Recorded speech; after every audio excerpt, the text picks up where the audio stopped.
Cordial saludo. Nuestro grupo está conformado por Sneider Guzmán y Juan Pablo Payares. El tema que nosotros vamos a abordar hoy es el constitucionalismo en los diferentes países. Obviamente se dice que la cuna del constitucionalismo se dio en Inglaterra. El constitucionalismo que se dio en Inglaterra es de una forma diferente a la que se da en los otros países, porque como era regido por la monarquía, no estaba de forma escrita.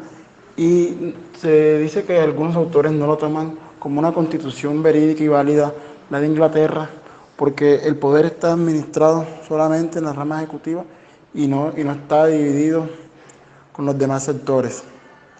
En Inglaterra se da que el constitucionalismo y la creación de la constitución se tiene mucho en cuenta la parte religiosa, y esta ha sido infundida a otros países, como es el caso de Estados Unidos. En Estados Unidos, al momento de la creación de la Constitución, primeramente, como es muy común en los casos de la historia general, primero se toma el ejemplo de algún pionero y los demás lo siguen. En este caso es el caso de Virginia, que fue el precursor de la Constitución. Esta tenía una serie de beneficios y también se dice que es el primer estado confederado de los Estados Unidos. Los pioneros de la Constitución se dice que son Thomas Jefferson, que fue el tercer presidente de los Estados Unidos. Junto con otros pioneros de la Constitución, fueron infundiendo primeramente que la Constitución de los Estados Unidos tenía que estar basada en los valores morales y en la ley de Dios. Hasta hoy en día esta es una constitución válida y ha sido consolidada y muy respetada por este país. En los Estados Unidos, después de la independencia, además de darse una independencia totalitaria sobre el poder británico, también se da una independencia cultural y judicial, y ellos toman otro mecanismo para la vida del derecho y también en su forma constitucional. No acogen la herencia que le dejó la corona británica a los estadounidenses. Otro caso muy relevante sobre las constituciones más sobresalientes del mundo se puede decir que es la Revolución Francesa, la Constitución francesa. Y también algo muy esencial para que se diera esta constitución es la Revolución Francesa. La Revolución Francesa tiene como objetivo eliminar y sacar de forma tajante a la corona, en este caso es el rey Luis XVI y su esposa, por la grave crisis que ésta está pasando en este país. El proletariado busca de su forma más certera y eficaz posible sacar a estos dos del poder. Se dirigen hasta el Palacio de Versalles y son impulsados por Maximilien Robespierre, que es el precursor de esta revolución. La guillotina, como fuente fundamental para que se diera justicia en este país, es utilizada por para eliminar a la realeza de Francia. En Francia se da la peculiaridad que después de que se elimina la corona, no se sabe cómo repartir el poder. Y todas las objeciones y leyes son tomadas por medio de la guillotina y sin ningún fundamento válido para que ésta sea incursionada en las demás personas. Es así que hasta el mismo Maximilien Robespierre es sacrificado en la guillotina por la oposición que se le encontraba delante de él. Después de esto, cuando se crea la Asamblea Nacional Constituyente en el país de Francia, ya se da una repartición del poder, entre comillas, equitativa. Y aparece el nuevo precursor y gran impulsador de Francia, a pesar de no ser francés, que es Napoleón Bonaparte. En Francia también se da algo muy importante para las constituciones de todos los países del mundo y se ha utilizado y se sigue utilizando todavía en la actualidad, que es la Declaración de los Derechos del Hombre. Esta ha sido traducida a muchos idiomas y es tomada muy en cuenta en casi todos los tratados internacionales al momento de los derechos fundamentales. Se dice que una constitución no tiene que ser estrictamente escrita y no hay un término todavía bien definido para abordar todas las constituciones de los países. Las constituciones en algunos casos se tienen unos criterios para que sea válida. Por ejemplo, la repartición del poder. Otro es que el poder ejecutivo debe estar respaldado por un ejército para que éste tenga fundamento y validez a las demás personas del Estado. La Constitución es algo muy importante y relevante para los países, porque de esta se basan las leyes con las que se van a regir a las personas. Capítulo 4. La idea de la Constitución. Empezaremos hablando por su origen y evolución. El término proviene del latín constitutionem. Muchos autores modernos concuerdan con que Aristóteles fue el primero en hablar de este concepto. Buscaba una forma de gobierno adecuada para su época. Utilizó el término politeísta, hoy conocido como Constitución. La Constitución medieval. Fioravanti sostiene que aunque en la época medieval no hubo constituciones en el sentido moderno, sí existió lo que podría llamarse un cierto tipo de constitucional medieval. Se caracterizaba por las limitaciones del poder público y que el conjunto de relaciones económicas, sociales y políticas obedecían a algo que ya estaba en sí jurídicamente ordenado. La Constitución actual. El derecho constitucional actual parte de la idea fuerza de que la Constitución de nuestro tiempo tiene eficacia jurídica, está conformada por normas jurídicas.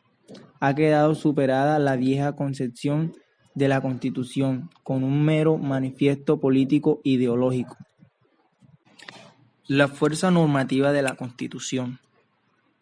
Hoy en día, en muchas partes del mundo, la Constitución ha adquirido valor normativo al convertirse en un conjunto de normas jurídicas.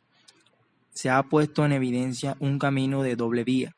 La Constitución expresa la realidad social y política de un país, pero al mismo tiempo, gracias a la fuerza normativa de la que está dotada, ordena y conforma esa realidad. La voluntad de la Constitución. Según Hesse, la voluntad de la Constitución proviene de una triple raíz. Primero, la convicción de la necesidad de un orden objetivo y normativo inviolable. 2. La convicción de que ese orden establecido por la Constitución es algo más que un orden exclusivamente físico.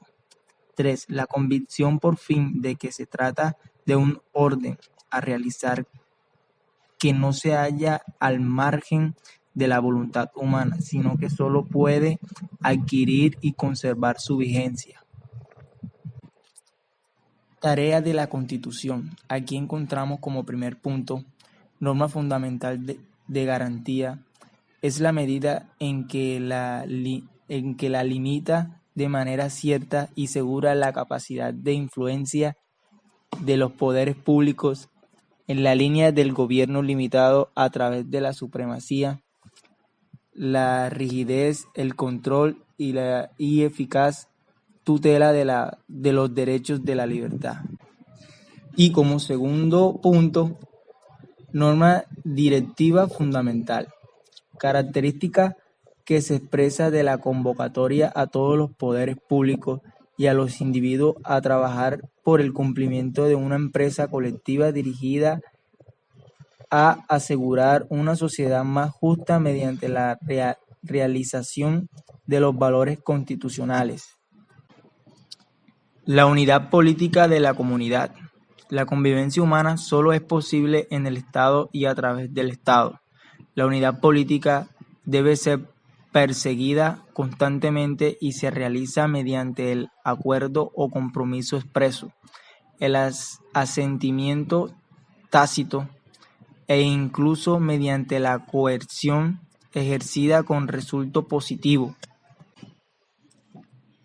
El aseguramiento de la convivencia social pacífica. La Constitución se caracteriza sustancialmente por hacer una consolidación democrática, asegurando una convivencia social pacífica, mediante la exclusión de la violencia para el logro de objetivos políticos, estableciendo el marco institucional para una actividad estatal, unificadora y realizando una libertad, igualdad y solidaridad concretas.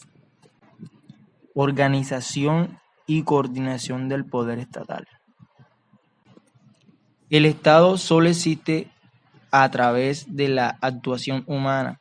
Es necesario organizar la cooperación planificada y consciente que conduzca a la formación de la unidad política, en la que deben realizarse las tareas del Estado. Para ello, se requiere un ordenamiento jurídico que garantice el éxito de una cooperación. Pero ese orden jurídico también se requiere para regular la estructura del Estado y la acción de sus órganos. Esquemas tradicionales de clasificación.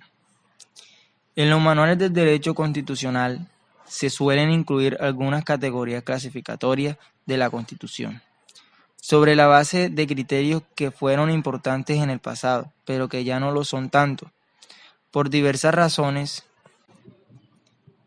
De acuerdo con ese criterio funcionalista, la Constitución puede ser normativa, nominal y semántica.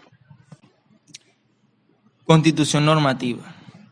Es la que se caracteriza por ser sus normas dominan todo el proceso político.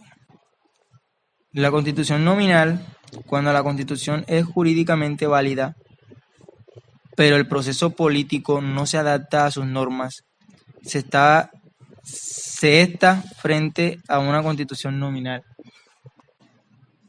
Y por último, Constitución semántica.